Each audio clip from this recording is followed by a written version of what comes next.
メインは固形石鹸、その中には浴用、洗濯、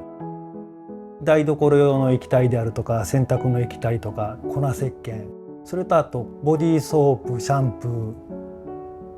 天然由来、安心して使っていただけるものですよね。四国の松山市でおじいさんが石鹸作りを始めて、四日市の千歳町に来たのが多分昭和10年代。うちのメインは粉石鹸がメインだったんですけれども、洗濯機の普及とともにやっぱり粉石鹸は減って合成線で川の泡が増えるっていう、そういうような状況の中で石鹸運動っていうのが起こりまして、その時期にいろんな方と出会えたことと、どんどん日本中に広めてってくれた人がいて、それが今の暁石鹸の土台になってると思います。オリブ抑揚石鹸っていう、原料ですね。牛脂と精製ヤシ油の2つだけ、原料はね、これのブレンドです。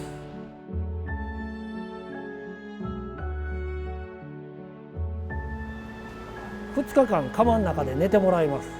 石鹸生地をここの大釜の周りを布団でぐるぐる巻きにします。冷まっていくと固まってしまうんで、布団が一番保温力が高いって聞いてますから。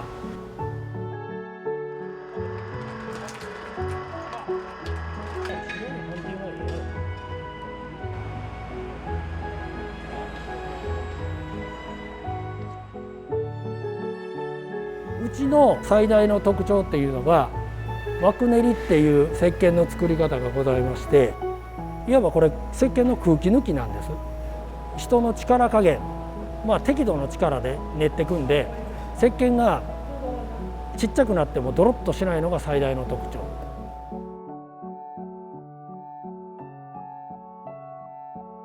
こういうような形で2日間自然に固める。大手さんとかはこのやり方をしないのは大量に作れないから。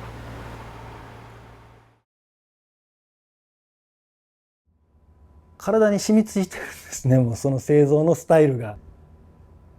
で、帰ろって言っても帰りやん部分があると思うので、うちの石鹸使って喜んでくれてる人がいっぱいいるんで、かたくなにこの製法を何十年と守ってきてますけどね。なので大量生産をっていう考えはうちにはないですね。もういろんな方から声掛けをいただくので、この石鹸使ってよかったよっていう、まさに成功体験っていうか、個人の方が抑揚石鹸1ケースください、120個入ってるんです、抑揚石鹸で。何件もあるんです、そういう注文が。で、家に120個の石鹸なんて置いたことなかったので、この人らは一体どういう使い方をするんだと思ったら、何にでも使うんですよ。でも自分が好きでしょうがないので、いろんな人にあげるんです。でそれをね、この会社に来た時に初めて見て、こんなに愛されてるアイテムがあるんやなと。ある意味大きな市場で勝負するより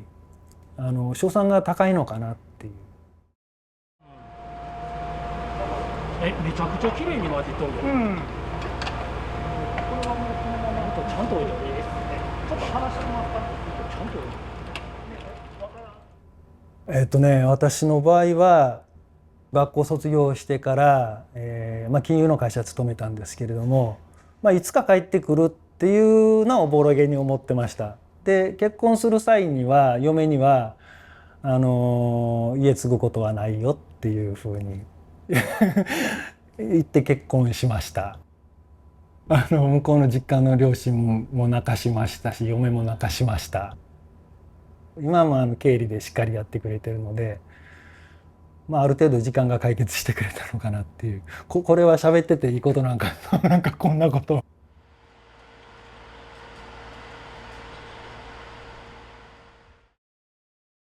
そうですね、本当に血縁関係のものが多いですし、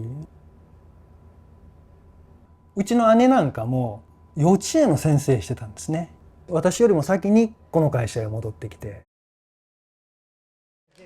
髪がね、心配なの。私全部確認してよ、さっき。もともと匂い弱いんですよね。いろんな香料の匂いが。ここの昔ながらの石鹸がやっぱ好きですね。もうね、他のが使えなくなっちゃう感じ。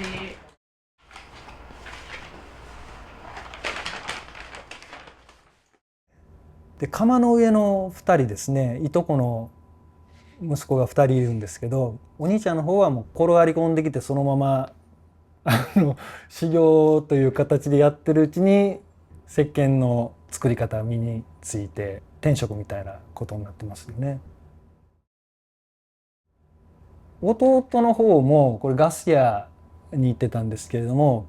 あることがきっかけでこっちへ来るようになって、私は営業昔やってたんですけれども、それはもう彼に全部任せて、彼の転職なのか非常に楽しそうにやってるので、いや駆け込み寺っていうのはまさにそんな感じですね。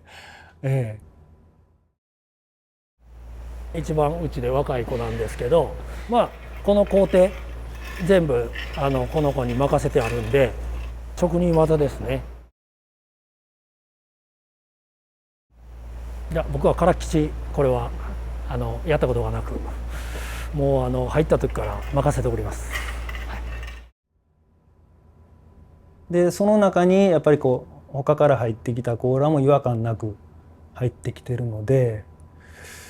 非常に人間関係はうまくいってるのかな。面白かったのは本当に粉石鹸の粉末の粉砕機っていうのが、前々からまあ調子が悪いっていうのはあったんですけれども、もう50年以上使ってる機械なので、ベアリングの玉が外れて転がり込んで機械の中で回って、そこで火花が散ったんですね。でこれはやばいなっていうことで業者の方に見てもらったんですけれども、その機械屋さんはもうこれは無理ですって、治りませんっていうことで言われて、このコンクリの塊みたいなやつを粗細機でばらしていくんですけれども、どうしようもないからみんなで割ろやと。ハンマー片手に6人ハンマー持ってトンテンカントンテンカンと、機械だったら半日で3トンできるんですね。それを2日かけて1トン500やって、何ともならんと思ったんでしょうけど、その従業員の子がきれいにそこ掃除をして機械をリフトでつって外したんです。私も外れるもんと思わなかったんで、そこまでして自分の知ってる機械屋さんに持ってって、すごい安価な値段で直してもらったんです。よっぽどこれが家やってるんだと思ってでみんなで割ったおかげでその子にスイッチが入ったんだと思いますけど、計画を上から言われてたんではなくて、それぞれが立ててやってますから、そういう意味でもやりがいはあるんじゃないかなと思いますね。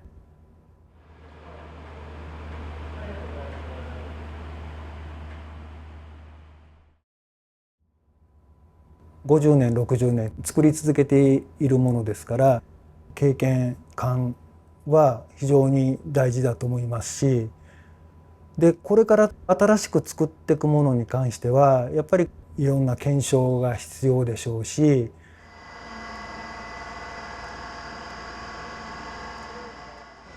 手間かかるけど、これで押し出し切れるとまたちゃうんやけど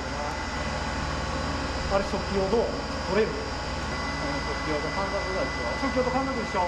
一緒のように溶けてなくなっていく。そうそうそう。思うように溶けてなくなっていけば、その部分だけちょっ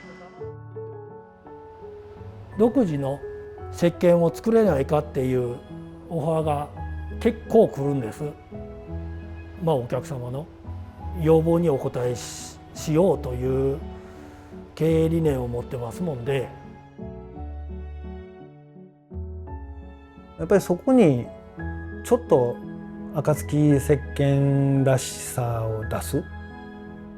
こういうことを依頼されたら大体こっちの方の配合がいいだろうとか